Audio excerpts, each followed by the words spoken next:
அனைவருக்கும் வணக்கம். இன்று மார்ச் 15ஆம் தேதி சனிக்கிழமை. இந்து தமிழ் நாளிதழோட எக்ஸாம் பாயிண்ட் ஆஃப் வியூவில் பார்க்க போகிறோம். மார்ச் 15ஆம் தேதி என்ன டே அப்படின்னு பார்த்தீங்கன்னா உலக நுகர்வோர் தினம். ஸ்கூல் புக்லேயும் இருக்குது. மார்ச் 15ஆம் தேதி உலக நுகர்வோர் தினம். இது ஒரு முக்கியமான தினமும் கூட. ஏன்னா நாடு ஃபுல்லாக உலகம் ஃபுல்லாகவே நுகர்வோர்கள் இருக்காங்க. அவங்களுக்கான அதாவது உரிமை நீதி கிடைக்கிறதுக்காகவும் அவங்களுக்கு என்னென்ன உரிமைகள் இருக்குது அப்படிங்கிறதையும் வெளிப்படுத்துறதுக்காக இந்த விழிப்புணர்வு தினமாக இதை கொண்டாடப்படுது. இதுக்கு நம்ம இந்தியாவில் பார்த்திங்கன்னா கோப்ரா ஆக்ட்னு ஒன்று இருக்கும். ஸோ நுகர்வோர் பாதுகாப்பு சட்டம் அப்படிங்கிற மாதிரி ஒன்று இருக்குது. 1986 அப்படிங்கிறது ஸ்கூல் புக்லேயே இருக்குது. இந்த மாதிரி இருக்கிறதுனால இந்த மார்ச் 15ங்கிறது முக்கியமான டே. அந்த வகையில் உலக நுகர்வோர் தினமாக இது கொண்டாடப்படுது அப்படிங்கிறத தெரிஞ்சுக்கலாம். அடுத்ததாக தலைப்பு செய்தி என்ன பார்த்தீங்கன்னா, சட்டப்பேரவையில் 2025-26 நிதி ஆண்டுக்கான தமிழக பட்ஜெட் தாக்கல் அப்படிங்கிற செய்தி. என்ன அப்படின்னா 1 லட்சம் மகளிரை தொழில் முனைவராக்க திட்டம் அப்படிங்கிறது ஹைலைட் விஷயமாக கொடுத்துருக்காங்க. இந்த பட்ஜெட்டை பொறுத்தளவில் பிப்ரவரி மாதம் மத்திய பட்ஜெட் வெளியிட்டாங்க. இப்போ மாநில பட்ஜெட் வெளியிட்டிருக்காங்க. இந்த வகையில் இதுக்கு முன்னாடி பட்ஜெட்டை பற்றி எப்படிலாம் கேட்டிருக்காங்க அப்படிங்கிறத ஒரு கிளான்ஸ் பார்த்துடலாம். 2022 மற்றும் 24 அந்த 2 வருஷங்களில் நடந்த 2 கொஸ்டினில் உள்ள 3 இதை எடுத்துகிட்டு வந்திருக்கேன். என்னென்னு பாருங்கள். ஃபஸ்ட்டு கொஸ்டின் பார்த்தீங்கன்னா, arrange the source of revenue of government of India for the year 2021 in descending order அப்படின்னு கேள்வி கேட்டிருக்காங்க. என்னென்னா, இந்திய அரசோட வருவாய் மூலங்கள் இறங்கு வரிசையில் வரிசைப்படுத்துங்க. இந்த இந்திய அரசோட வருவாய் மூலங்கள்ங்கிறத எதில் கொடுத்துருப்பாங்க அப்படின்னா, இந்த 2020-21க்கான வருவாயை அதுக்கு அடுத்து வெளியிட்ட பட்ஜெட்டில் தான் வரி வருவாய் அப்படிங்கிற டாபிக் கீழே இது எல்லாமே வரும். அதாவது முதல்ல பட்ஜெட்டோட செலவினங்கள் எவ்வளவு, அப்புறம் வரவினங்கள் எவ்வளவு, அந்த வரவினங்கள்லேயே வரி வருவாய் எவ்வளவு, மற்ற வருவாய்கள் எவ்வளவு, இப்படி இந்த மாதிரி பிரித்து கொடுத்துருப்பாங்க. ஸோ அந்த வகையில் அப்போது இந்த எக்ஸாம் நடந்த 2022. இந்த கேள்வி 2020-21 பேஸ் பண்ணி தான் கேட்டிருக்காங்க. ஸோ இந்த வகையில் இந்த மாதிரியும் கேட்கலாம் அப்படிங்கிறதுக்கான மாடல் தான் இது எப்போ 2022 குரு 4ல் கேட்ட கேள்வி. அப்போது இதே மாதிரி நம்ம தமிழ்நாடு அரசுக்கும் எப்படி வரி வருவாய்கள் இருக்குது அப்படிங்கிறத தெரிஞ்சுக்கிறது நல்லது. அந்தபடி பார்க்கும்போது ஜிஎஸ்டி இங்கே பாருங்களேன். இது 2025-26க்கான மத்திய பட்ஜெட்டோட அந்த ஹைலைட் விஷயம். ஸோ இவங்க அந்த வரி வருவாயை பிரித்து கொடுக்கல, இருந்தாலும் ஓவராலாக ஒரு டேட்டா கொடுத்துருக்காங்க. என்ன அப்படின்னு பாருங்கள். மொத்த வருவாய் கடன்கள் தவிர மொத்த வருவாய் எவ்வளோன்னு பார்த்தீங்கன்னா 34.96 லட்சம் கோடி. அதே போல் மொத்த செலவினங்கள் எவ்வளோ, அதுதான் பட்ஜெட் தொகை 50.65 லட்சம் கோடி அப்படின்னு சொல்லிட்டாங்களா. அப்போ இந்த வகையில் இந்த 34.96 லட்சம் கோடியில் வரி வருவாய் மட்டும் எவ்வளோன்னு பார்த்தீங்கன்னா 28.37 லட்சம் கோடி. சரியா? அப்போது நிகர வரி வருவாய் அப்படிங்கிறது 28.37 லட்சம் கோடி. இந்த நிகர வரி வருவாய்ங்கிறது தான் இது எல்லாம் சேர்ந்தது. என்னது? ஜிஎஸ்டி, தனி வருமான வரி, தீர்வை வரி, நிறுவன வரி, இதெல்லாம் சேர்ந்தது தான் இந்த 34.96 லட்சம் கோடி. 28.37 லட்சம் கோடி. மொத்த வருவாய்ங்கிறது 34.96 லட்சம் கோடி. வரி வருவாய் மட்டும் 28.37 லட்சம் கோடி. இதில் ஜிஎஸ்டி மட்டும் எவ்வளோ இருக்கும் அப்படின்னு நினச்சிங்கன்னா, மாதம் வெளியிடுவாங்க. மாதம் ஒரு தகவல் வெளியிடுவாங்க, வருஷத்துக்கு ஒரு தகவல் வெளியிடுவாங்க. மாதம் வெளியிடுறதுல பார்த்தீங்கன்னா 1.5 லட்சம் கோடியிலேருந்து 1.8 லட்சம் கோடி வரைக்கும் ஆவரேஜாக போகும். அதுலேயும் ஒரு சில மாதங்கள்லாம் 2 லட்சம் கோடி வரைக்கும் போகும். இந்த வகையில் இது ஓவராலாக ஆவரேஜாக கேல்குலேட் பண்ணும்போது வருஷத்துக்கு பார்த்தீங்கன்னா 12 மாதம் இருக்கா. ஸோ வருஷத்துக்கு பார்த்தீங்கன்னா 15 லட்சம் கோடியிலேருந்து 20 லட்சம் கோடி வரைக்கும் இருக்கிறதுனால இடத்துல வரி வருவாய்னு இடத்துல பார்த்தீங்கன்னா ஜிஎஸ்டி தான் இருக்கும். ஸோ அந்த வகையில் ஜிஎஸ்டி தான் ஃபஸ்ட்டு அப்படிங்கிறது. ஸோ அதே மாதிரி தான் ஆன்சரும் கொடுத்துருப்பாங்க. ஸோ அப்படியே அவங்க ஆர்டரை தான் கொடுத்துட்டு நம்மளை குழப்புற மாதிரி கேட்டிருக்காங்க. 1 2 3 4 5ன்னு இருக்குது.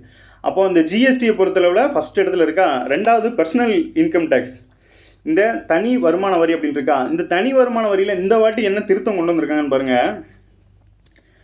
திருத்தி அமைக்கப்பட்ட வரி விகித கட்டமைப்புகள் அப்படின்னு கொடுத்துருக்காங்க. புதிய வரி முறைகளின் கீழ் மாற்றி அமைக்கப்பட்ட வரி விகித கட்டமைப்பு பின்வருமாறு. தனிநபர் வருமானம் ஆண்டொன்றுக்கு 12 லட்சம் ரூபாய் வரை வரி விதிப்பு எதுவும் இல்லை. 12 லட்சம் ரூபாய்க்கும் கூடுதலாக தனிநபர் வருமானத்திற்கு நிலைக்கழிவு 75,000 கழித்த பிறகு உள்ள விகிதங்கள் முறையே அப்படின்னு சொல்லி ஒரு வரி விகித முறையை கொடுத்துருக்காங்க. சரியா? இப்போ என்ன சொல்ல வராங்க அப்படின்னா, இதுக்கு முன்னாடி 7 லட்சம் ரூபா வரைக்கும் இருந்த அந்த தனிநபர் வருமான வரி இப்போ 12 லட்சமாக கூட 5 லட்சம் சேர்த்து 12 லட்சமாக கொண்டு வந்திருக்காங்க. அதுலேயும் 12 லட்சம் வந்த உடனே போட மாட்டாங்க, 12,75,000 தான் கால்குலேட் பண்ணுவாங்க அப்படிங்கிற விஷயத்தையும் கொடுத்துருக்காங்க. அதில் நிலைக்கழிவு எவ்வளோ தொகை அப்படின்னு பார்த்தீங்கன்னா 75,000. ஸோ இது வந்து சென்ட்ரல் பட்ஜெட்டில் முக்கியமான ஹைலைட்டான விஷயங்கள். சரியா? இந்த வகையில் பாருங்கள், இப்போ இது வந்து தனிநபர் வருமான வரியா? அப்படி பார்க்கும்போது இந்த கொஸ்டின் அடிப்படையில் பார்த்தீங்கன்னா இது ஒருவேளை குறையதுக்கு வாய்ப்பு இருக்குது. ஏன்னா இதுக்கு முன்னாடி 7 லட்சம் இருக்கும்போது நிறைய பேர் கட்டியிருப்பாங்க. ஆனால் இப்போ 12 லட்சங்கும்போது இந்த மிடில் கிளாஸ் பீப்புளுக்கு எல்லாமே மோஸ்ட்லி வர வாய்ப்பு இல்லை. அதனால் வரிகள் குறையதுக்கு வாய்ப்பு இருக்குது. ஸோ இந்த மாதிரி ஆர்டர் வந்து மாறதுக்கும் வாய்ப்பு இருக்குது அப்படிங்கிறது தான் இந்த கொஸ்டின் நமக்கு சொல்ல வருது.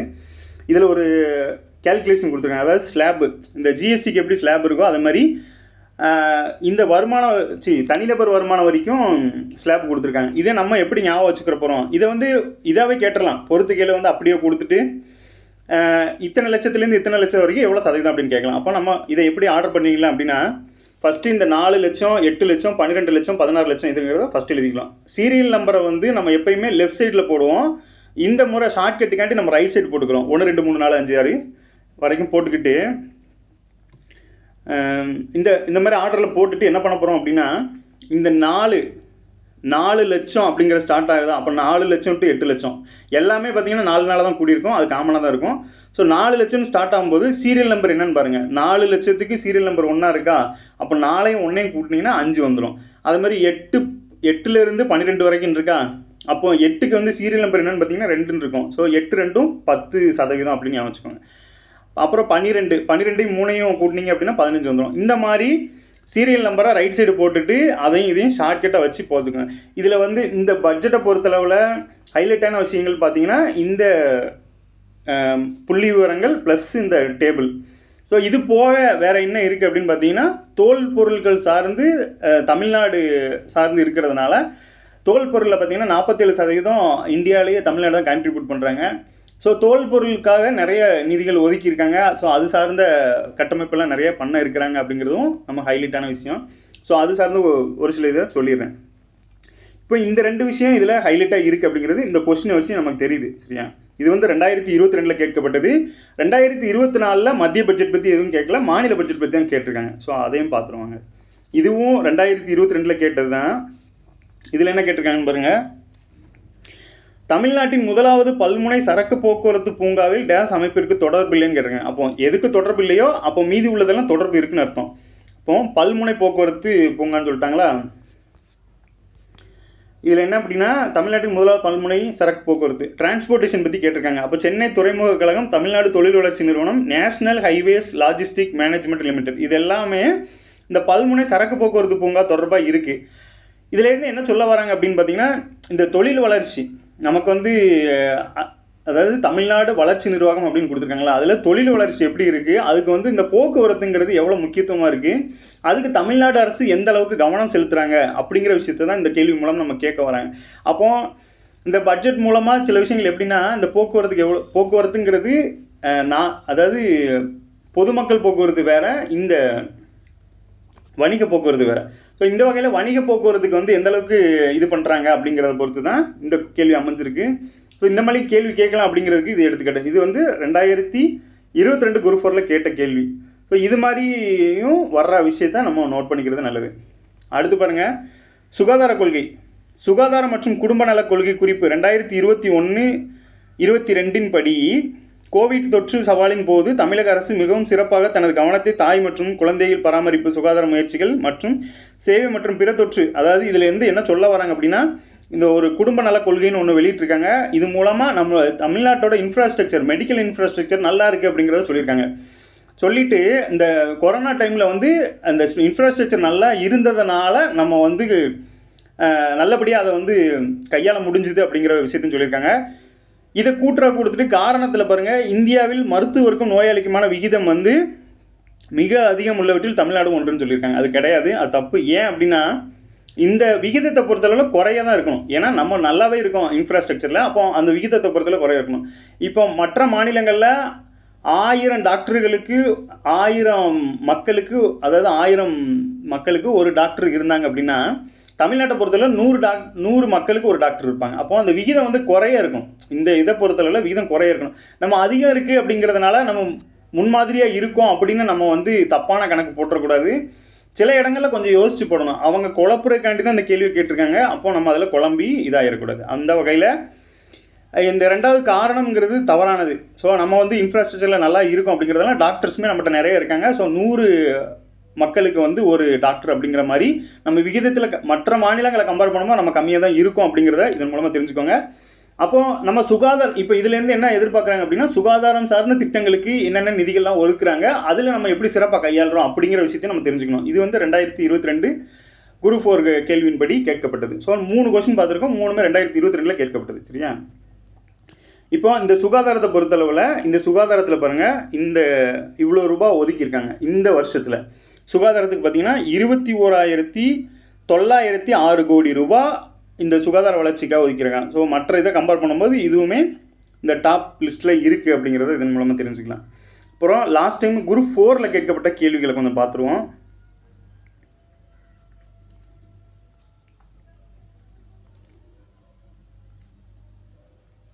இதுதான் முக்கியமான விஷயம். அப்படியே டைரெக்டாக பட்ஜெட்டில் கேட்கப்பட்டது. இது குரூப் 4 2024 ஆதி திராவிடர் மற்றும் பழங்குடியின மக்களின் ஒட்டுமொத்த வளர்ச்சியை மேம்படுத்த பல்வேறு நலத்திட்டங்கள் 2023-24 ஆண்டுக்கான வரவு செலவு மதிப்பீட்டில் ரூபாய் டேஷ் கோடியில் ஒதுக்கப்பட்டுள்ளது. இந்த கேள்வியை பாருங்கள், அப்படியே டைரெக்டாக பட்ஜெட்லேருந்து வந்ததுக்கான அப்படியே வெளிப்பாடு. அதோட ஆன்சர் வந்து பார்த்திங்கன்னா ரூபாய் 3512.85 கோடி அப்படிங்கிறது. அப்போது இது வந்து 2024 கேட்டதா? 2024 எக்ஸாம் வந்து ஜூன் ஜூலை அந்த மாதிரி டைமில் நடந்திருக்குன்னு வச்சுக்கோங்களேன். அப்போது பட்ஜெட் எப்போ போட்டிருப்பாங்க? இதே மாதிரி பிப்ரவரி மார்ச்சில் தான் போட்டிருப்பாங்க. அப்போ அந்த டேட்டா அப்படியே ரிஃப்ளெக்ட் ஆகிருக்கா? அப்போ இதே மாதிரி இந்த வாட்டியும் வரலாமா? அப்போ இந்த டேட்டா படி பார்த்தீங்க அப்படின்னா இங்கே ஒரு டேபிள் இருக்குது. இந்த டேபிளில் அதே அமௌண்ட்டு இங்கே பாருங்கள், இந்த கடைசியாக இருக்க ஆதி திராவிடர் மற்றும் பழங்குடியினர் இப்போ எவ்வளோ ஒதுக்கியிருக்காங்க? 3924 கோடி ஒதுக்கியிருக்காங்க. சரியா? இப்போ போன டைம் படி பார்த்தீங்கன்னா அதிகமாக தான் ஒதுக்கியிருப்பாங்கன்னு நினைக்கிறேன். ஆமாம், 3512.85 கோடி போன டைம் ஒதுக்கியிருக்காங்க. இந்த டைம் பார்த்தீங்கன்னா 3900 கோடி ரூபா வரைக்கும் அதிகமாகவே ஒதுக்கியிருக்காங்க அப்படிங்கிறது தான். ஸோ இப்போ இந்த டேபிளோட முக்கியத்துவம் பாருங்கள். ஏற்கனவே மருத்துவம் சார்ந்து பார்த்துட்டோமா? இப்போ ஆதி திராவிடர் மற்றும் பழங்குடியினருங்கிறது 2024 அப்படியே டைரெக்டாக அந்த கொஸ்டின் கேட்டிருக்காங்க. அப்போ இதுபடி பார்த்தீங்கன்னா 3924 கோடி அப்படிங்கிறது இதில் தெரிஞ்சுக்கலாமா? வேறு முக்கியமான துறைகள்னு பார்த்தீங்க அப்படின்னா கல்வித்துறைக்கு 55,261 கோடி, நகர்ப்புற வளர்ச்சி விட்டுருங்க, ஊரக வளர்ச்சி 29,465 கோடி, சுகாதாரத்துக்கு 21,906 கோடி, எரிசக்தி துறைக்கு 21,178 கோடி, நெடுஞ்சாலை, காவல்துறை, போக்குவரத்து, நீர்வளம் 9,460 கோடி, சமூக நலன் 8,597 கோடி, தொழில்துறைக்கு 5,833 கோடி, ஆதி திராவிடர் மற்றும் பழங்குடியினருக்கு வந்து 3,924 கோடி. இதுதான் போன டைமில் கேட்கப்பட்ட கேள்வி. ஸோ இந்த டைமும் எதிர்பார்க்கலாம். அடுத்து பாருங்கள், மேலே இந்த பட்ஜெட்டோட இப்போ சென்ட்ரல் பட்ஜெட் பார்த்தோமா? சென்ட்ரல் பட்ஜெட்டில் 34 லட்சம் கோடி வருமானம், 50 லட்சம் கோடிக்கு வந்து தோராயமாக செலவினங்கள் கொடுத்துருக்காங்களா? அதே மாதிரி பாருங்கள், மாநில சொந்த வரி வருவாய் எவ்வளவு? 2,20,895 கோடி, வரியில்லா வருவாய் 28,818 கோடி, மத்திய அரசு உதவி மானியங்கள் 23,834 கோடி, மத்திய வரிகளில் பங்கு அப்படிங்கிறது 58,022 கோடி. இவ்வளவும் நமக்கு வருவாயாக வந்திருக்கு. இந்த இருக்கு, இதெல்லாம் வருவாயா? அப்போ மொத்த வருவாய், மொத்த செலவினங்கள் கொடுத்துருக்காங்களா? மொத்த வருவாய் நமக்கு எவ்வளவு? 3,32,330 கோடி. மொத்த செலவினங்கள் எவ்வளோனா 4,39,293 கோடியா? இப்போ சென்ட்ரல் பட்ஜெட்டோட தொகை எவ்வளோ பார்த்தோம்? 50 லட்சம் கோடின்னு பார்த்தோமா? அதில் அப்படியே ஒரு 10% எடுத்துக்கோங்க. 10% வச்சா கூட 5 லட்சம் கோடி வரும். அதில் ஒரு 60,000 கோடி நம்ம கம்மியாக இருக்குது அப்படிங்கிறத ஒரு 4,5 லட்சம் கோடின்னு ஆவரேஜாக வச்சுக்கலாமா? நம்ம வந்து அந்த சென்ட்ரல் பட்ஜெட்லேருந்து 10% வரைக்கும் நம்ம பட்ஜெட்டாக போடுறோம் அப்படிங்கிற ஒரு அப்ராக்சிமேட்டுன்னு வச்சுக்கோங்க. அதே மாதிரி அங்கே சென்ட்ரல் பட்ஜெட்டில் பார்த்தீங்கன்னா 34 லட்சம் கோடி வருவாய்னு கொடுத்துருந்தாங்க. அதில் அப்படியே 10% நம்மளுக்குமே இருக்குது அப்படிங்கிறத தெரிஞ்சுக்கலாம். ஸோ வருவாய் பற்றாக்குறைங்கிறது இதிலேருந்து இதை கழிக்கும் போது எவ்வளோ வருதோ அதான் வருவாய் பற்றாக்குறை. நிதி பற்றாக்குறைங்கிறது 1,00,000 வருவாய் பற்றாக்குறைங்கிறது இந்த வரிகளில் கம்மியாக வந்திருக்கிறது தான் வருவாய் பற்றாக்குறை. நிதி பற்றாக்குறைங்கிறது அந்த 4,39,000 3,32,000 கழிக்கும் போது 1,06,000 அப்படிங்கிறது நிதி பற்றாக்குறையாக வருது. ஸோ இதை தான் நம்ம கடனாக வெளியில் வாங்குகிறோம் அப்படிங்கிறத தெரிஞ்சுக்கலாம். அடுத்து பாருங்கள், வருவாய்ங்கிறதுல சொல்லிட்டேன். செலவினங்களில் பார்த்திங்கன்னா இந்த சம்பளங்கள், செயல்பாடு பராமரிப்பு, உதவித்தொகை, மானியம், ஓய்வூதியம் மற்றும் பலன்கள், வட்டி செலுத்துதல், மூலதன செலவு இதெல்லாம் குறிக்க அதிகபட்சமாக உதவித்தொகை மற்றும் மானியங்களில் தான் 1,54,724 கோடி இருக்குது. ஸோ இதெல்லாம் புள்ளி விவரங்களாக இருக்கிறதால இதை கொஞ்சம் நல்லபடியாக பார்த்துக்கோங்க. ஏன்னா இதிலிருந்துலாம் போன வாட்டி கேள்வி கேட்டிருக்காங்கிறதுக்கு ஆதாரமாக தான் சில விஷயங்களை உங்களுக்கு காட்டியிருக்கேன். இப்போ மீதமுள்ள கேள்விகளையும் கொஞ்சம் பார்த்துருவோம். இப்போ இந்த கொஸ்டினை பார்த்தாச்சா, அடுத்து பாருங்கள். இதுவும் டைரெக்டாகவே கேட்டிருக்காங்க. 2022-23 ஆண்டிற்கான தமிழ்நாட்டின் மொத்த மாநில உள்நாட்டு உற்பத்தி ஜிஎஸ்டிபி அதே காலகட்டத்தில் இந்தியாவின் ஜிடிபி வளர்ச்சி 7.24% எதிராக டேஸ் வளர்ச்சி அடைந்துள்ளது அப்படின்னு கொடுத்துருக்காங்களா. இதை இன்னைக்கு பட்ஜெட்டில் விடலை, ஆனால் நேற்றுக்குள்ள டேட்டாலாம் நான் ஆல்ரெடி சொல்லியிருந்தேன். என்ன சொல்லியிருக்காங்க அப்படின்னா, இந்த இருக்கு பாருங்கள், மொத்த உள்நாட்டு உற்பத்தியில் ஜிடிபியில் தமிழகத்தின் பங்களிப்பு எவ்வளோன்னு பார்த்தீங்கன்னா 9.2%. இது இந்திய பொருளாதார வளர்ச்சி 4.48% உள்ள நிலையில் தமிழகத்தின் பொருளாதார வளர்ச்சி 8%. அப்போ இந்தியாவோட பொருளாதார வளர்ச்சி 6.48% இருக்குது. தமிழ்நாட்டோட வளர்ச்சி பார்த்திங்கன்னா 8%. அப்போ அவங்கள விட இந்தியாவை கம்பேர் பண்ணும்போது நம்ம 1.2 வரைக்குமே நம்ம அதிகமாக தான் இருக்கும் அப்படிங்கிறத கொடுத்துருக்காங்க. தனிநபர் வருமான வளர்ச்சி தேசிய சராசரியை விட அதிகம். தனிநபர் வருமானத்தில் தமிழகம் 4ஆம் இடத்துல இருக்காங்க அப்படிங்கிற தகவலையும் கொடுத்துருக்காங்க. தமிழகத்தில் மாநிலம் முழுவதும் பரவலான வளர்ச்சி, அதாவது ஒரு இடத்துல வளர்ந்தால் அது பேர் வந்து வீக்கம். அப்போ இந்த மாநிலம் முழுவதும் வளர்ச்சி அடையிறது தான் உண்மையான வளர்ச்சி அப்படிங்கிற தகவலையும் கொடுத்துருக்காங்க.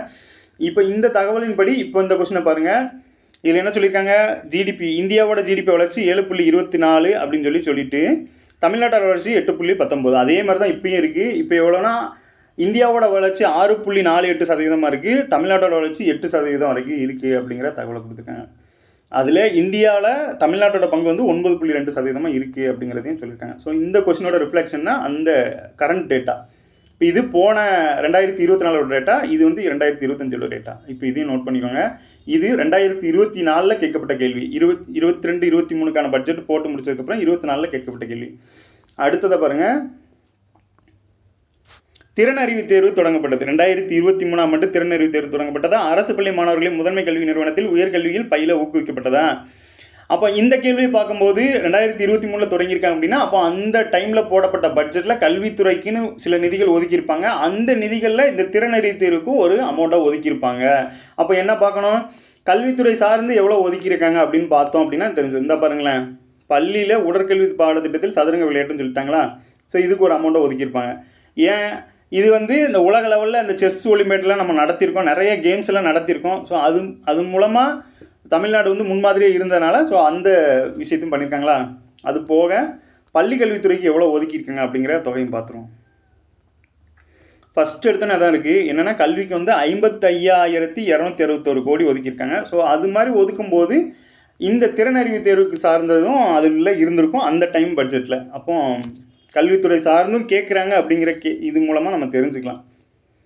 ஓகே, இதில் இந்த கொஸ்டினை பொறுத்தவரை போத் ஆர் கரெக்டும் கொடுத்துட்டாங்களா. அப்போ அரசு பள்ளி மாணவர்களே முதன்மை கல்வி நிறுவனத்தில் உயர்கல்வியில் பயில இது உருவாக்கப்பட்டது அப்படின்னு சொல்லி கொடுத்துட்டாங்க. ஓகே, அப்போ இதை பொறுத்தளவில் இந்த மாதிரி தேர்வு திட்டம்லாம் தொடங்கும் போது அதோட வருஷம், அதோட நோக்கம், இதுதான் மெயினாக நம்ம பார்த்துட்ருக்கோம். ஸோ அந்த வகையில் தான் கொஸ்டின் கேட்டிருக்காங்க அப்படிங்கிறது தெரியுது. அடுத்து பாருங்கள், ஜப்பான் பன்னாட்டு கூட்டுறவு முகமை நிதி உதவியுடன் செயல்படும் தமிழ்நாடு நகர்ப்புற சுகாதார திட்டத்தின் செயலாக்க காலம் டேஸ் ஆண்டுகள்னு கேட்டாங்களா. 7 ஆண்டுகள். இப்போ இதை எப்படி கேட்பாங்க அப்படின்னா, எந்த நாட்டு உதவியுடன் நம்ம வந்து கூட்டுறவு முகமையை செயல்படுத்துகிறோம் அப்படின்னு சொல்லி மாற்றி கேட்கலாம். அப்போ அந்த மாதிரி கேள்விகள்லாம் வரும்போது சில விஷயங்கள் கொடுத்துருப்பாங்க பட்ஜெட்டில். வந்து இப்போ மெட்ரோவெல்லாம் பார்த்தீங்கன்னா ஜப்பான் நாட்டோட உதவியோடு தான் நம்ம சில விஷயங்களை பண்ணிட்டு வரோம். இந்த மாதிரி இருக்கும்போது அந்த நாடுகளும் சேர்ந்தும் படிக்கிறது நல்லது அப்படிங்கிறது இந்த கேள்வி மூலமாக நமக்கு தெரியுது. ஸோ இது அந்த 2024 பொறுத்தளவில் இது 3வது கேள்வியாக இருக்குது. ஏற்கனவே 2 கேள்வி பார்த்துட்டோம், இது 3வது கேள்வியாக இருக்கா. இது போக ஹைலைட்டான விஷயங்கள் சில விஷயம் பார்த்துருவோம். இப்போ இதெல்லாம் பார்த்தது போக பிரதான திட்டங்கள்னு சில விஷயங்கள் கொடுத்துருக்கான். பிரதான திட்டங்கள் அப்படின்னா இருக்கிறதுல திட்டங்கள் நிறைய இருக்குது, அதில் முக்கியமானதை மட்டும் ஹைலைட் பண்ணி கொடுத்துருக்காங்க. கலைஞர் மகளிர் உரிமை தொகை திட்டம் எவ்வளவு அப்படின்னா 13,807 கோடி. தமிழ் புதல்வனுக்கு 420 கோடி. எம்ஜிஆர் சத்துணவு திட்டம் 2,602 கோடி. இப்போ கட்சி சார்ந்து இல்லாமல் சில சக்ஸஸ்ஃபுல் ஸ்கீமுக்கும் இவங்க நிதி ஒதுக்குறாங்க அப்படின்னா அது வந்து அவ்வளோ முக்கியத்துவம் பெற்றிருக்கு அப்படிங்கிறத இதன் மூலமாக தெரிஞ்சுக்கலாம். அடுத்து முத்துலட்சுமி ரெட்டி மகப்பேறு நிதி உதவி திட்டம் 1,092 கோடி. மெட்ரோ ரயில் 2வது கட்டம் இந்த 4,807 கோடி. இந்த மெட்ரோ ரயிலில் பொறுத்தளவில் வெளிநாட்டுகளோட உதவிகளோட நம்ம சில விஷயங்கள் பண்ணுவோம். ஸ்டேட்லேருந்து ஒரு பட்ஜெட் ஒதுக்குவாங்க, அது போக அந்த நிறுவனங்களும் சில உதவிகள் பண்ணுவாங்க. இந்த மெட்ரோவை பொறுத்தளவில் எப்போ ஆரம்பித்தாங்க, எந்தெந்த இதில் பேஸ் 1 எப்படி நடந்திருக்கு, பேஸ் 2 எப்படி நடக்குது அப்படிங்கிறத தெரிஞ்சுக்கலாம். இது வந்து மாநிலத்தோட வளர்ச்சியில் இது ஒரு முக்கியமான விஷயமா இருக்கிறதுனால அது சார்ந்த விஷயங்களை தெரிஞ்சுக்கலாம். ஏற்கனவே பழைய கொஸ்டின்லேயே மெட்ரோ சார்ந்து கேட்டிருக்காங்க. அப்புறம் புதுமை பெண் திட்டம் பாருங்கள் 420 கோடி. முதலமைச்சரின் காலை உணவு திட்டத்துக்கு 600 கோடி. ஒருங்கிணைந்த குழந்தைகள் வளர்ச்சி பணிகள் திட்டத்துக்கு 3,676 கோடி. முதியோர் மற்றும் விதவை ஓய்வூதியம் பார்த்திங்கன்னா 5,156 கோடி. பொது விநியோக திட்டம் அதாவது ரேஷன் கடைக்கு பார்த்திங்கன்னா 14,000 கோடி. கலைஞர் நகர்ப்புற மேம்பாட்டு திட்டம் 2,000 கோடி. கலைஞரின் கனவு இல்லம் 1,000 கோடி. சிங்கார சென்னை 2.0 850 கோடி. நான் முதல்வன் 150 கோடி. விரிவான மருத்துவ காப்பீட்டு திட்டம் 1,461 கோடி. விலையில்லாத வேட்டை சீலி திட்டம் 673 கோடி. பல்கலைக்கழகங்கள் மானியங்கள் வந்து 1,678 கோடி. காமராஜர் கல்வி மேம்பாட்டு திட்டம் 600 கோடி. பள்ளி குழந்தைகளுக்கான கல்வி உபகரணங்கள் 1,696 கோடி. இதில் மோஸ்ட் ஆஃப் த ஸ்கீம் பார்த்தோம் அப்படின்னா இப்போ இருக்கிற கவர்மெண்ட் வந்து இதற்கு முன்னாடி அவங்களோட சக்ஸஸ்ஃபுல் ஸ்கீமாக கொண்டு வரப்பட்டது தான். ஸோ இதில் வேறு என்ன தெரிஞ்சுக்கலாம், இந்த திட்டங்களெல்லாம் பார்க்கும்போது உங்களுக்கு அந்த நேம்லேயே சில விஷயங்களோட இதுக்கு தெரிஞ்சிடும். அந்த வருடங்களை மட்டும் எக்ஸ்ட்ராவாக படிச்சுக்கிட்டோம் அப்படின்னா ரொம்பவே நல்லது. நான் அதற்கான வேலைகளை சில நாட்களில் உங்களுக்கு வந்து இந்த டேபிள்லேயே அது இயரை மட்டும் மென்ஷன் பண்ணி உங்களுக்கு நான் கொடுத்துட்றேன். ஸோ இந்த மாதிரி பிரதான திட்டங்கள் பார்த்தாச்சா. அடுத்து இந்த 2 டேபிளும் முக்கியமானது பார்த்துக்கோங்க. இது ஒரு டேபிள், அடுத்து இந்த டேபிள். அடுத்து இந்த வரி வருவாய்ங்கிறது நம்மளுக்கு வந்து செலவை மோஸ்ட்லி கேட்க மாட்டாங்க, வருமானத்தை தான் கேட்பாங்க. ஏன் அப்படின்னா இப்போ நம்ம வேலைக்கு போய் என்ன பண்ண போகிறோம் அப்படின்னா ஒர்க்கிங்கில் வந்து நம்ம ரெவன்யூ சார்ந்து தான் இருக்க போகிறோம், வருவாய் சார்ந்து தான் இருக்க போகிறோம். இழப்பீடு சார்ந்து இருந்தாலும் கூட அரசுக்கு என்ன முக்கியமான தேவைன்னு பார்த்தீங்கன்னா வருவாய் தான். அப்போ அந்த வகையில் ₹1 வரவு எவ்வளோன்னு பார்த்தீங்கன்னா பொது கடனிலிருந்து 31.4, கடன்களின் வசூல் மற்றும் மூலதன வரவுங்கிறது 0.2, மத்திய அரசிடமிருந்து உதவி மானியங்கள் எவ்வளோன்னா 4.9, மாநிலத்தின் சொந்த வரி வருவாய் பாருங்கள் எவ்வளோ இருக்குதுன்னு பாருங்கள் 45.6, அதுதான் மோஸ்ட் ஆஃப் த இதாக இருக்குது. அப்போ மாநிலத்தோட சொந்த வரி வருவாய் வந்து 45.6. அதனால தான் அந்த வரி சார்ந்த கேள்வியை 2022 நமக்கு வச்சுருந்துருக்காங்க. மாநிலத்தின் சொந்த வரி வருவாய் இல்லாத வருவாய் 5.9, மத்திய வரிகளின் பங்கு வந்து 12 அப்படிங்கிறது இருக்குது. ஸோ இந்த மாதிரியும் தெரிஞ்சுக்கோங்க. ஏன் பட்ஜெட்டை பொறுத்தளவில் மத்தியிலையும் மாநிலத்திலையும் இந்த ₹1 வச்சு தான் இந்த இது பிரிப்பாங்க. ஸோ நம்ம 1,00,000 கோடிக்கு போட்டாலும் அது ₹1 தான் பிரிப்பாங்க அப்படிங்கிறத இதன் மூலமாக நம்ம தெரிஞ்சுக்கலாம். மக்கள் நல்வாழ்வுத்துறை நம்ம இன்ஃப்ராஸ்ட்ரக்சரில் தமிழ்நாடு முன்மாதிரியாக இருக்கிறதுனால இந்த புற்றுநோய் பரிசோதனை அப்படிங்கிறது தான் ஹைலைட்டாக இந்த இதில் கொடுத்துருக்காங்க. அப்புறம் மக்களை தேடி மருத்துவம், அப்புறம் வந்து மக்களை தேடி மருத்துவம் வந்து ஐநா அமைப்போட விருது வாங்கியிருக்கு. இன்னுயிர் காப்போம் நம்மை காப்போம் திட்டம் வந்து மத்திய அரசு இந்த திட்டத்தை அமல்படுத்த இருக்கிறாங்க. ஸோ இது ரெண்டும் இப்போதைக்கு மெடிக்கல் சார்ந்த சக்ஸஸ்ஃபுல் ஸ்கீமாக இருக்குது. இது போக முதல்வர் மருந்தகம் இது மாதிரிலாம் நிறைய கொண்டு வந்திருக்காங்க. மக்கள் நல்வாழ்வுத்துறை சார்ந்தும் பார்த்துக்கிறது நல்லது. இதில் பாருங்கள், நம்ம விளையாட்டுத்துறையில் எப்படி இருக்கும் அப்படின்னா 42வது செஸ் ஒலிம்பியாட் நடத்திருக்கோம். கேலோ இந்தியா வந்து 2022 44வது செஸ் ஒலிம்பியாட்டு, 2023 கேலோ இந்தியா, அப்புறம் தெற்காசிய இளையோர் தடகள சாம்பியன்ஷிப்பு, அப்புறம் ஆசிய ஆண்கள் ஹாக்கி சாம்பியன்ஷிப்பு 2023, பல்வேறு சர்வதேச மற்றும் தேசிய அளவிலான விளையாட்டுப் போட்டிகள் தமிழக அரசால் சிறப்பாக நடத்தப்பட்டுள்ளன அப்படின்னு சொல்லி கொடுத்துருக்காங்களா. ஸோ இதோட வருஷங்கள்லாம் கேட்கலாம், ஏன்னா இதெல்லாம் நம்ம நடத்திருக்கோம், தமிழகம் சார்ந்து நடத்திருக்கோம் அப்படிங்கிறதுனால இதோட வருடங்கள்லாம் கேட்கலாம். இது போக பாருங்கள், உலக அரங்கில் சதுரங்க விளையாட்டின் தலைநகராக தமிழகம் விளங்குகிறது. இப்போ உலக அரங்கில் சதுரங்க விளையாட்டின் தலைநகராக விளங்கும் மாநிலம் எதுனா தமிழகம். அப்போ இதில் என்ன மெயின் அப்படின்னா இந்தியாவிலே பார்த்தீங்கன்னா அதிக கிராண்ட் மாஸ்டரில் கொண்ட மாநிலமும் தமிழகம் தான் இருக்குது. எத்தனை பேர் அப்படின்னா 31 கிராண்ட் மாஸ்டர்கள் இருக்காங்க அப்படிங்கிறதையும் தெரிஞ்சுக்கலாம். ஸோ அதனால் பள்ளி உடற்கல்வி பாடத்திட்டத்தில் சதுரங்க விளையாட்டுக்கு முக்கியத்துவம் கொடுக்குறாங்க. இது போக விளையாட்டு வீரர்களுக்கு பார்த்திங்கன்னா 3% இடஒதுக்கீடும் கொண்டு வர இருக்காங்க அப்படிங்கிற செய்தியும் கொடுத்துருக்காங்க. இங்கே தமிழ் சார்ந்து பார்த்தோம் அப்படின்னா திருக்குறளை வந்து 193 மொழிகளில் மொழிபெயர்க்க திட்டம் அப்படின்னு சொல்லி கொடுத்துருக்காங்க. இந்த 193 மொழிகள் அப்படிங்கிறது ஐநாவால் அங்கீகரிக்கப்பட்ட மொழியாம். ஐநா சபையால் அங்கீகரிக்கப்பட்ட 193 மொழிகளிலும் மொழிபெயர்க்கப்பட்ட பெருமையை திருக்குறள் பெரும் வகையில் ஒரு ஃபண்டை வந்து ஒதுக்கியிருக்காங்க அப்படின்னு சொல்லி பார்த்துக்கலாம். அப்போ ஐநா சபையால் அங்கீகரிக்கப்பட்ட மொழி எவ்வளோன்னு பார்த்தீங்கன்னா 193. அந்த 193 மொழியிலையும் இந்த திருக்குறளை மொழிபெயர்க்க இருக்கிறாங்க, உலகம் முழுவதும் கொண்டு போக இருக்காங்க. அடுத்து பழந்தமிழர்களோடு கொண்டிருந்த கடல் வழி வாணிப சிறப்புகளை வெளிக்கொண்டு வரும் வகையில் தமிழகத்தின் கடற்கரை பகுதிகளில் ஆழ்கடல் அகழ்வாராய்ச்சி மேற்கொள்ளப்படும். ஏற்கனவே நமக்கு தொல்லியல் சார்ந்து கேள்வி கேட்டுட்டு வர்றதுனால இப்போ என்ன சொல்லியிருக்காங்க அப்படின்னா, இந்த கடற்பயணம் சார்ந்து வணிகம் சார்ந்து கேட்கறதுனால அப்போ அது சார்ந்த கேள்விகளை நம்ம ஸ்கூல் புக் டேட்டாவோ இல்லை தொல்லியலை கண்டுபிடிக்கிறதுலையோ அது சார்ந்த, இப்போ அரிக்கமேடுலாம் பார்த்தீங்கன்னா புதுச்சேரி இது வந்து கடலை ஒட்டி தான் இருக்கும் அப்படிங்கிற மாதிரி, ஸோ அந்த மாதிரி ஏரியாக்களை ஃபோக்கஸ் பண்ணுறாங்க அப்படிங்கிறத இது மூலமாக தெரிஞ்சுக்கலாம். இதுவே கொஸ்டினாகவும் ரிஃப்ளெக்ட் ஆகும் வாய்ப்பு இருக்குது அப்படிங்கிறது. இது போக நொய்யல் அருங்காட்சியகம் இந்த மாதிரி எந்தெந்த அருங்காட்சியகம் தொல்லியல் சார்ந்து நமக்கு பொறுத்துக்கையில் அப்பப்போ கேட்டுட்டு தான் இருக்காங்க. ஸோ அது பார்த்துக்கோங்க.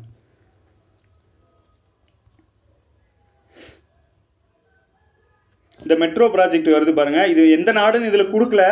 திண்டிவனம், காஞ்சிபுரம், வேலூர், கோவை இடையிலான மண்டல ரயில்கள்னு கொடுத்துருக்காங்க. அது போக மதுரை, கோயம்புத்தூர்லாம் வந்து மெட்ரோ ட்ரெயின் கொண்டு வரதுக்கான சாத்தியக்கூறுகள் ஆய்வு பண்ணுறாங்க அப்படிங்கிற செய்தியும் பட்ஜெட்டில் கொடுத்துருக்காங்க.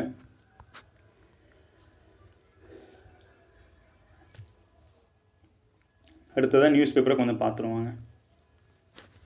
இப்போ இதெல்லாம் கொஸ்டின் சார்ந்து எடுக்கப்பட்ட தகவல்கள். இதில் வேறு பேப்பரில் என்ன கொடுத்துருக்காங்க அப்படிங்கிறத மீதி பார்த்துருவோம். சென்னையில் பார்த்தீங்கன்னா இன்னும் 2000 ஏக்கரில் புதிய தலைநகரம் உருவாக்க இருக்காங்களாம்.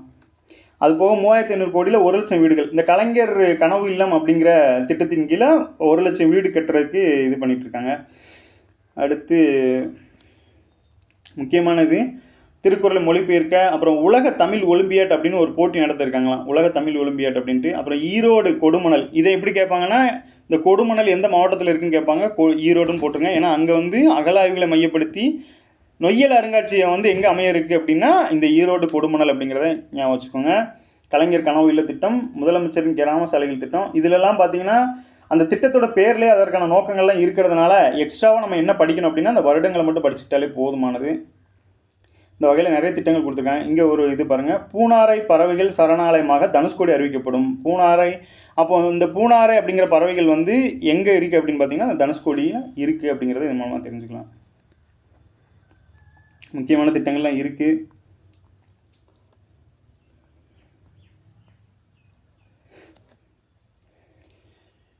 அடுத்ததாக நிதித்துறை செயலாளர் ஒரு பேட்டி கொடுத்துருக்காங்க. அதில் வந்து நாட்டின் பொருளாதாரத்தில் தமிழகத்தின் பங்கு எவ்வளோ சதவீதம்னு பார்த்தீங்கன்னா 9%. பொருளாதார ரீதியாக தேசிய சராசரியை விட அதிகமாக வளர்ந்து வருகிறோம். பொருளாதாரத்தில் 28% வரை ஒரு மாநிலம் கடன் வாங்க நிதிக்குழு பரிந்துரை செய்கிறது அப்படின்னு சொல்லி கொடுத்தாங்க. இப்போ 2 டேட்டா இருக்குது இதில். ஒன்று, தமிழ்நாடு நாட்டின் பொருளாதாரத்தில் தமிழ்நாட்டின் பங்கு எவ்வளோன்னு பார்த்தீங்கன்னா 9% இருக்குது. தேசிய சராசரியோட நம்ம அதிகமாக தான் இருக்கோம். பொருளாதாரத்தில் பார்த்தீங்கன்னா 28%, நம்மளோட பொருளாதாரத்தில் 28% வரைக்கும் நம்ம கடன் வாங்கிக்கலாம் அப்படின்னு சொல்லி யார் பரிந்துரைச்சிருக்கா அப்படின்னா நிதிக்குழு வந்து பரிந்துரைச்சிருக்காங்க அப்படின்னு சொல்லி சொல்லியிருக்காங்க. நியூமரிக்கலாக இருக்கிறத கொஞ்சம் பார்த்து வச்சுக்கோங்க. அதில் இன்னொரு தகவலும் வழக்கமாக சொல்கிறது தான், 1 ட்ரில்லியன் பொருளாதாரத்தை எட்டும் வகையில் வளர்ந்து வரும் துறைகளில் கவனம் செலுத்திக்கிறோம் அப்படின்னு சொல்லியிருக்காங்க. அப்போ இதை இலக்காக கொண்டு தான் செயல்படுறாங்க. இந்த இலக்கை செயல்படுறதுக்கு நம்மளோட பொருளாதாரம் எவ்வளவோ இருக்குன்னு சொல்லியிருக்காங்கன்னா 12% பொருளாதாரம் இருந்தது அப்படின்னா அந்த இலக்கை நம்ம அடைஞ்சிடலாம். எப்போத்துக்குள்ளே 2030க்குள்ளே இதே மாதிரி இந்த பொருளாதாரம் வந்து 12% இருந்துச்சு அப்படின்னா நம்ம இந்த $1 ட்ரில்லியன் பொருளாதாரத்தை அடைஞ்சிடலாம் அப்படிங்கிற ஒரு தகவலையும் இதில் கொடுத்துருக்காங்க. அடுத்து இந்த பூனாரை பறவைகள் சரணாலயமாக மாறும் தனுஷ்கோடி அப்படின்னு கொடுத்துருக்காங்க. ஸோ இது ஒரு டேட்டா தான். அடுத்து பட்ஜெட் தான் இருந்து டெய்லியுமே கொஞ்சம் கொஞ்சமாக பார்த்துடலாம். நேற்று வந்து குரூப் 1 மெயின்ஸ் ரிசல்ட் வெளியிட்டிருக்காங்க. ஸோ அதையும் கொடுத்துருக்காங்க. குரூப் 1 மெயின் தேர்வு முடிவுகள் வெளியீடு. ஸோ இதை பொறுத்தளவில் இதில் ஹைலைட்டான விஷயங்கள் எல்லாமே பார்த்துட்டோம். வேறு எதுவும் கொஸ்டின்ஸ், அதாவது குரூப் 2 குரூப் 1 லெவலில் எதுவும் கொஸ்டின்ஸ் கிடைச்சாலும் அது சார்ந்த தகவல்களையும் கொஞ்சம் கொஞ்சமாக பார்த்துடலாம்.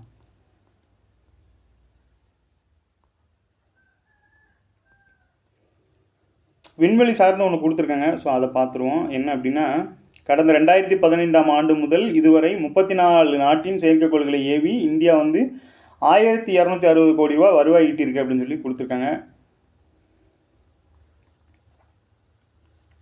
இதில் வந்து ஃபியூச்சர் ப்ராஜெக்ட் என்ன கொடுத்துருக்காங்க, விண்வெளிக்கு வீரர்களை அனுப்பும் ககன்யான் திட்டத்தையும் இந்தியா தயாராகி கொண்டு இருக்கிறது. இந்த திட்டத்தில் விண்வெளி செல்லும் இந்திய வீரர்கள் ரஷ்யாவில் உள்ள யூரி காகரின் விண்வெளி வீரர்கள் பயிற்சி மையத்தில் பயிற்சி பெற்றுள்ளனர். விண்வெளி மையத்தில் அதாவது விண்வெளியில் பார்த்தீங்கன்னா பாரதிய அந்தரிக்ஷா விண்வெளி நிலையத்தை 2035. இப்போ வந்து இது எப்படி கேட்கலாம், இப்போ வந்து இந்தியாவோட விண்வெளி மையத்தோட அந்த நிலையத்தோட பேர் என்னன்னு கேட்டாங்க அப்படின்னா அந்த பாரதிய அந்தரிக்ஷா விண்வெளி நிலையம் அப்படின்னு கொடுத்துடலாம். அப்போ அந்த திட்டத்தோட இலக்கு எப்போன்னு பார்த்தீங்கன்னா 2035 இருக்குது அப்படின்னு வச்சுக்கோங்க. அடுத்து பாருங்கள், 2040 நிலவுக்கு மனிதர்களை அனுப்புறதுக்கு, அதாவது ககன்யான்கிறது விண்வெளிக்கு மனிதர் அனுப்புறது, 2040 வந்து நிலவுக்கு இந்திய வீரர்களை அனுப்பும் திட்டம். விண்வெளித்துறையில் கடந்த 2020 தனியாருக்கு திறந்து விடப்பட்டது. அப்போ விண்வெளித்துறை தனியாருக்கு எப்போ வந்து திறந்து விடப்பட்டது அப்படின்னா 2020 அப்படிங்கிறத தெரிஞ்சுக்கலாம். இந்த மாதிரி எக்ஸ்ட்ரா தகவல் இருந்துச்சு, அதையும் பார்த்தாச்சு. டெய்லி கொஞ்சம் அந்த மாதிரி ஓல்டு கொஸ்டின் சார்ந்து பார்த்துடலாம். நன்றி, மீண்டும் நாளை சந்திப்போம்.